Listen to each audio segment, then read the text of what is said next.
이제 다음은 뭐죠? 코딩 테스트인가요? 코딩 테스트를 제가 매번 말씀을 드리죠. 전 코딩 테스트를 잘하는 부류의 사람이 아니라고. 그래서 코딩 테스트 어떻게 준비했는지도 같이 이야기를 드리면 좋을 것 같은데, 일단 삼성 코딩 테스트 혹시 틀린 점 있으면 꼭 정정해 주세요, 여러분. 3시간에 2문제를 푸는 코딩 테스트이고요. 이제 항상 오전 타임, 오후 타임 이렇게 2타임으로 나눠가지고 시험이 진행됐던 것 같습니다. 일단 작년 하반기에는 그렇게 진행이 됐습니다. 그리고 제출 횟수에 제한이 없었고요. 마지막 제출한 코드를 채점하는 방식으로 진행이 되었습니다. 그리고 이제 실행 제한 시간 1초라고 적어놓긴 했는데 이게 언어 따라 아마 다른 초수로 적어져 있을 거예요. 그래서 여러분들이 이제 안내 공고를 잘 보셔가지고 하시면 되겠고요. 문제, 이게 진짜 중요한 게, 삼성에는 항상 2문제씩이 나와요. 3시간에 2문제를 풀라고 나오긴 하는데, 어, 오픈을 하기 전까지는 시간이 가지 않아요. 풀이 시간이 문제를 오픈했을 때부터 이제 가기 시작을 하거든요. 근데 그럼에도 불구하고 제가 추천드리는 것은 가서 둘 다 열어보세요. 먼저 일단 둘 다 열어보시고 그 둘 중에서 쉬운 난이도 것을 먼저 푸시고 그 다음 걸 문제를 푸시는 걸 추천을 드립니다. 왜냐면은 난이도가 정말 천차만별로 나와요. 이게 한 문제가 정말 어려운 문제가 나오고 다른 문제가 조금 덜 어려운 문제가 나오기도 하고 둘 다 쉬운 문제가 나오기도 하고 둘 다 어려운 문제가 나오기도 하는데 이게 어려운 문제가 나오는 시험의 경우에는 한 문제 커트로 면접이 갈릴 수가 있거든요. 근데 그때 이제 개수로 가르는데 내가 만약에 쉬운 문제가 있었고 어려운 문제가 있었어. 근데 어려운 문제를 푸느라 하나를 다 못 풀었어. 그러면은 이게 정말 아쉬워지는 거거든요. 쉬운 문제를 풀어서 한 문제를 맞췄으면 면접을 갈 수 있었는데 어려운 문제를 푸느라 쉬운 문제를 못 풀어서 내가 면접을 못 간다면 너무 아쉬울 거잖아요. 그렇기 때문에 제가 추천하는 방법은 2문제를 일단 다 까보시고 그 중에서 내가 빠르게 정확하게 구현할 수 있는 문제가 무엇인지를 판단하신 후에 그거 먼저 보시는 것을 추천을 드립니다. 그래서 제가 지금 백준에서 갖고 왔거든요. 여기 백준에 소프트웨어 워크북, 문제집을 이렇게 모아둔 게 있어요. 워크북 슬래시 뷰 슬래시 1152라는 주소로 들어가시면 이런 식으로 삼성 소프트웨어 역량 테스트 기출문제를 이렇게 모아놨거든요. 그래서 이런 식으로 이제 구슬탈출이랑 2048이 함께 나왔던 문제인 거고, 뭐 뱀 시험 감독이 함께 나왔던 문제인 거고, 이런 식으로 각 문제가 이런 식으로 순서대로 쭉 나와 있습니다. 제르미님께서 제가 2시간 반 나무만 보다가 떨어졌어요. 아, 진짜 그렇다니까요, 여러분. 어려운 문제, 쉬운 문제가 있을 수가 있어요. 섞여서 나올 수가 있어요. 그렇기 때문에 항상 먼저 펴보시고 쉬운 문제 먼저 푸시는 걸 추천을 드립니다, 저는. 왜냐면 3시간이 생각보다 적거든요. 그렇기 때문에 여러분들이 난이도를 먼저 보시고 판단을 하셔서 그 시간 안에 어떻게 효율적으로 풀 수 있을지를 생각해 보시고 하는 것을 추천을 드립니다. 여러분들 여기 들어가시면은 삼성 여태까지 있었던 모든 기출문제들 이렇게 쭉 보실 수 있어요. 그리고 여기 이렇게 배지 같은 거 붙어 있는 거 보이시죠? 이게 어떤 거냐면 사용자들이 이걸 푼 사람들이 이 문제는 어느 정도 레벨인 것 같다 해가지고 이렇게 레벨을 붙여준 건데요. 보시면은 이제 브론즈라고 하죠. 얘가 가장 낮은 등급, 그리고 그 다음에 실버 등급, 그 다음에 골드 등급 이렇게 되어 있고요. 숫자가 높을수록 난이도가 낮은 거예요. 그래서 1이 가장 높은 난이도고 5가 가장 낮은 난이도인데요. 이렇게 보시면 삼성 기출문제 같은 경우에는 이렇게 가끔 가다가 이런 식으로 브론즈나 실버 같은 게 하나씩 나오긴 하지만 전체적으로 모두 골드 문제, 골드 초반대 문제가 자주 나오기 때문에 여러분들은 이 난이도 기준으로 연습을 하시는 것을 추천을 드립니다. 이렇게 쭉 보시면은 거의 다 구현, DFS, BFS, 가끔 DP 문제 이런 식으로 삼성 같은 경우는 문제 유형이 항상 정해져 있어요. 그렇기 때문에 삼성 코딩 테스트 문제 여러 번 풀어보시면, 아, 삼성은 이런 류의 문제를 이런 종류로 내는구나, 라는 거를 확실히 체득을 하실 수 있기 때문에, 저 같은 경우는 그래서 삼성 기출문제 한 3번 돌렸던 것 같거든요. 이게 첫 번째 문제부터 풀기 시작해서 마지막 문제 풀 때쯤엔 첫 번째 문제 어떻게 풀었는지 기억이 안 나요. 그래서 한 번 저는 쭉 다 풀고 까먹을 때쯤 다시 한 번 쭉 다 풀고 그래가지고 한 3번을 풀고 갔던 것 같습니다.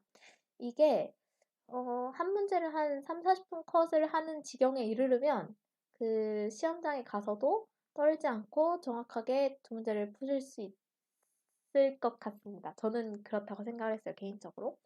이제 삼성 문제에서 조심해야 하는 부분들이라고 생각을 하면 일단 첫 번째로 구현 똑바로 읽고 하는 거. 낚시왕 문제 이런 거 한번 볼까요?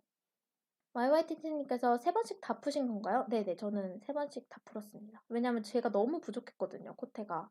너무 부족해서 이걸 시간 안에 못 풀 거라는 생각이 너무 강해서 처음 한 번 풀었을 때는 아 뭐야 씨 이거 어떻게 풀어? 이러면서 풀었고 두 번째 풀 때쯤에는 뭐 이제 좀 감이 온다 싶게 풀었고 세 번째 때는 이제 시간 재면서 30분에 한 문제 못 풀면 나는 못 간다 이런 식으로 좀 빡세게 해서 3번을 돌렸던 것 같아요. 낚시왕 문제인데요.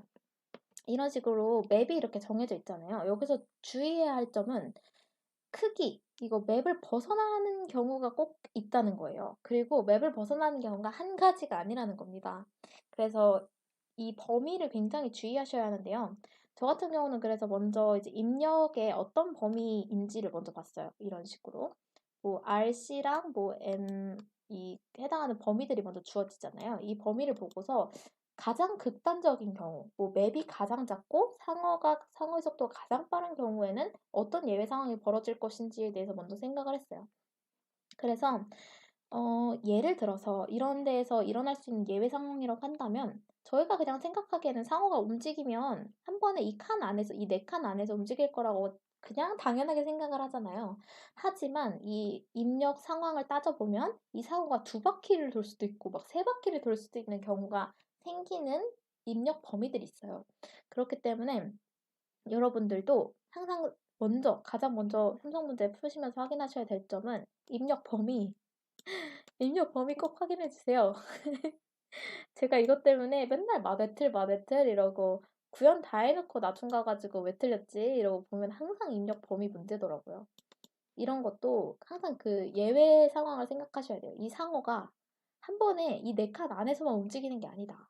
얘는 한 바퀴도 넘게 움직일 수 있고 2바퀴도 넘게 움직일 수 있는 아이다. 이렇게 생각을 하셔야지만 그 배열 범위를 넘어가서 에러가 나는 경우가 없기 때문에 여러분들 꼭 입력 범위 잘 보시고 두 번째로는 구현 조건을 꼭 따져가면서 체크를 해가면서 푸셔야 돼요.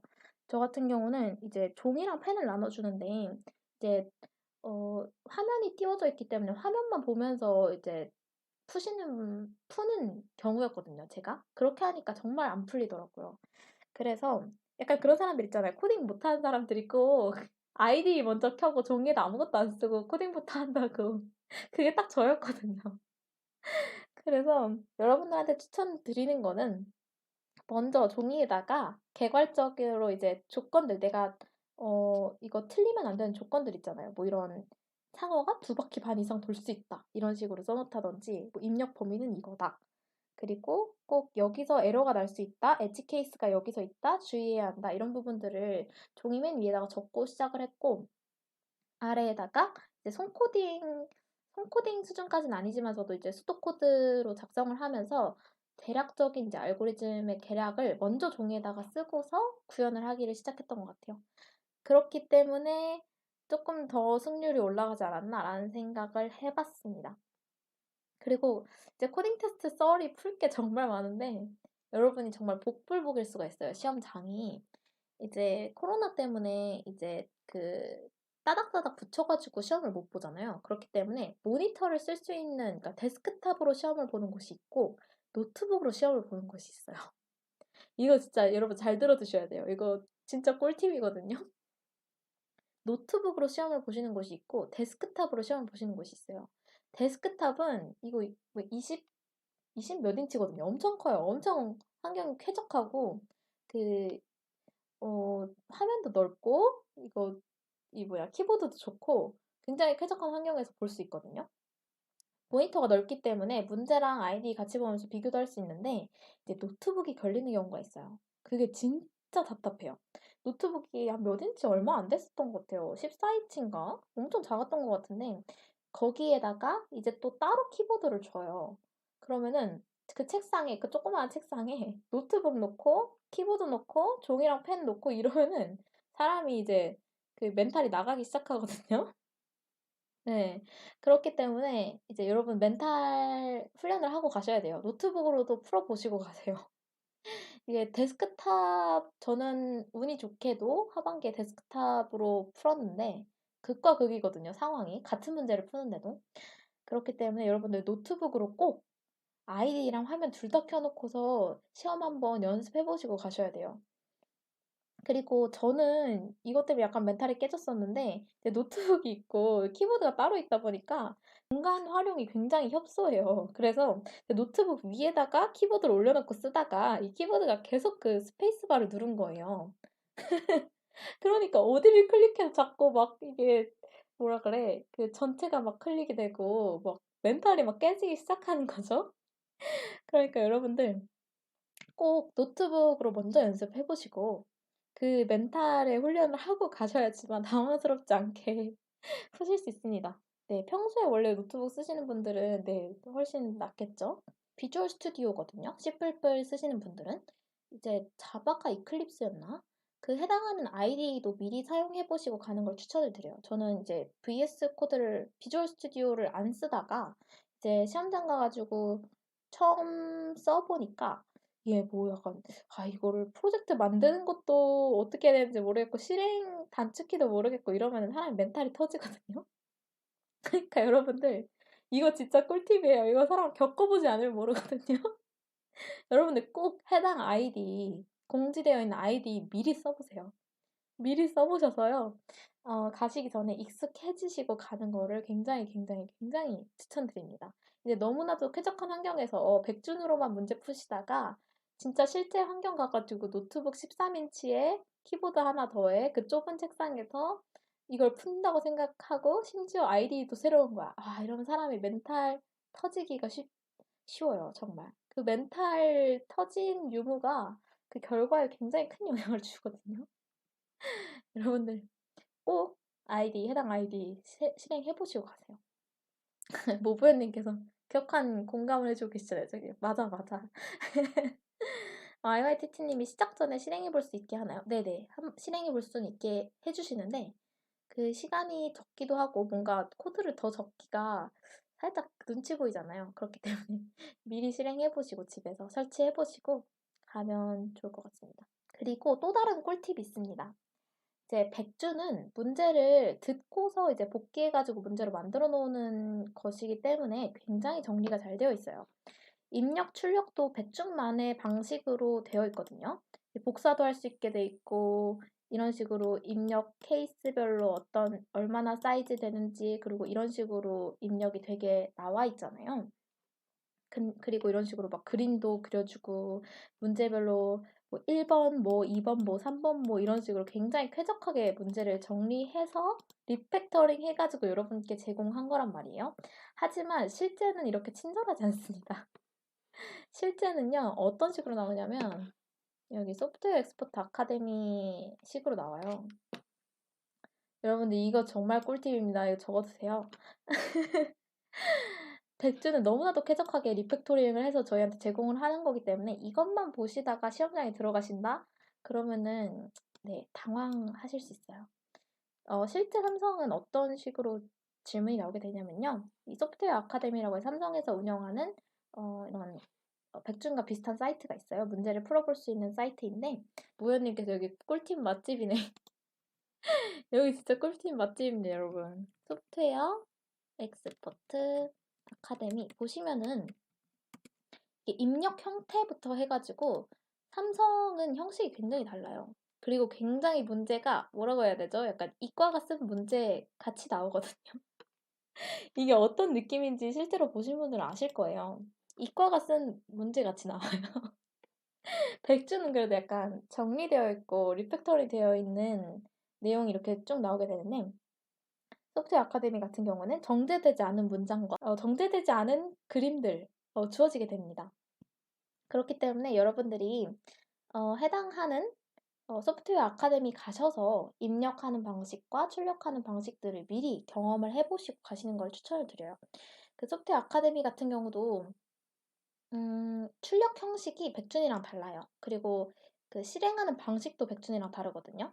백준 같은 경우에는 이제 한 테스트 케이스당 해당하는 펑션을 한 번 돌리고서 출력을 하게 되잖아요. 근데 소프트웨어 아카데미 같은 경우는 10번이었나? 테스트 케이스 개수만큼 실행을 하고서 돌려주기 때문에 초기화하는 코드가 꼭 들어가야 돼요.